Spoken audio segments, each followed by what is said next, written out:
So this is your example 2 for today. It's asking us to find the base of the triangle if the area is 48 square meters. So again, the area is 48 square meters. We are looking for the base and the height is 12 meters. And as you know, our formula is area equals base times height divided by 2. So to find the area, you do need your base and your height multiplied together divided by 2, which is what we learned yesterday. But today, given the area, we are looking for the base or the height, depending on what we are looking for. So in this case, as you know, I know my area, I know my height. However, the base is missing. First of all, I'm going to show you how to use the formula to find the missing dimension. And then secondly, I will show you a shortcut that you could use to find the same solution.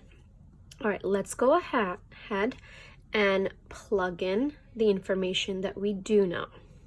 So the area is 48. The base is unknown. That's what we're looking for. Times, again, the dot is used for times in algebra or geometry. The height is 12 meters divided by 2. Now, we need to go back to what we learned in equations about inverse operations and the opposites, in other words.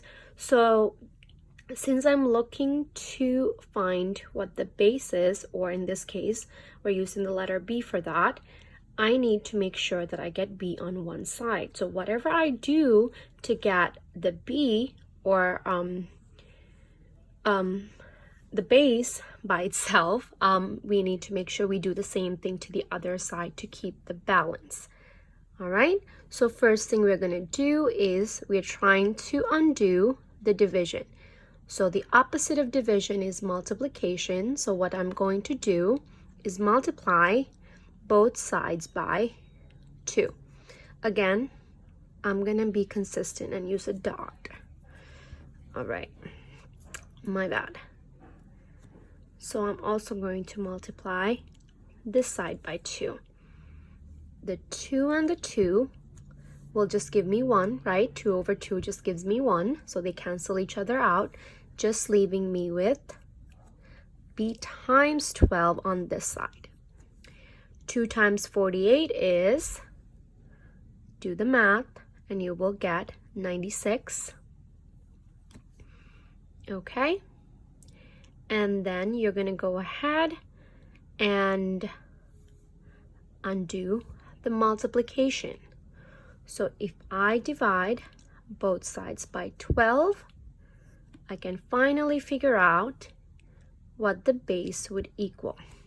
Okay, the 12 over 12 or 12 divided by 12 gives me 1 or 1b. We don't really need to write that coefficient, therefore I'm just going to leave it as b. Go ahead and divide 96 by 12.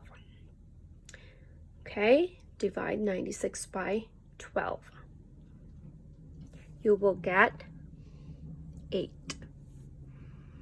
Okay, in other words, your base is equal to 8 meters. Now in this case, my answer is not going to be in square meters because I'm looking for the base and not the area. That's your final answer. Make sure when you have your answer, go back and check. So I'm going to go back and plug that into my original formula for area, which is base times height divided by 2. I'm gonna write my base, which is 8. 8 times 12 divided by 2. 8 times 12, I get, again, 96. Divided by 2 gives me 48 square meters. All right, my check tells me that my solution is correct and I am done. Now this is the longer way and the proper way to show your work. Work step by step. First, substituting the values for the base or the height. In this case, we didn't know what the base is, so I plugged in 12 for h. 48 for A, or area, and then I worked one step at a time to cancel out each operation. So I got B, or the base by itself, which gave me the answer 8 meters. Now I'll show you the same problem,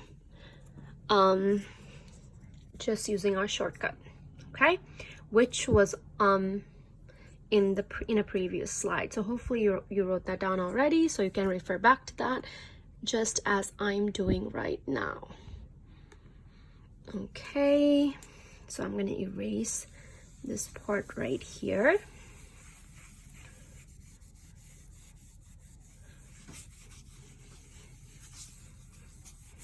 All right, so the shortcut. Step 1, go back to the previous slide if you do not remember. Step 1, multiply area by 2. Okay, that means 48 times 2.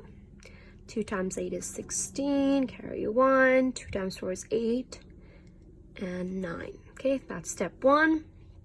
Step 2, divide the number by the given base or height. So the number that I got is 96. Divide that by the given base or height. In this case, our height was given. The area was what we were, the base was what we were looking for. So I'm going to divide 96 by 12, which would give me 8 meters. So the same answer as before, just a little bit quicker method, but I do suggest that you do get used to using the formula, substituting in the values, and treating it as if it was an equation and finding your answer, rather than just relying solely on the quick and easy method. So here's how it's done. I will be doing another example similar to this.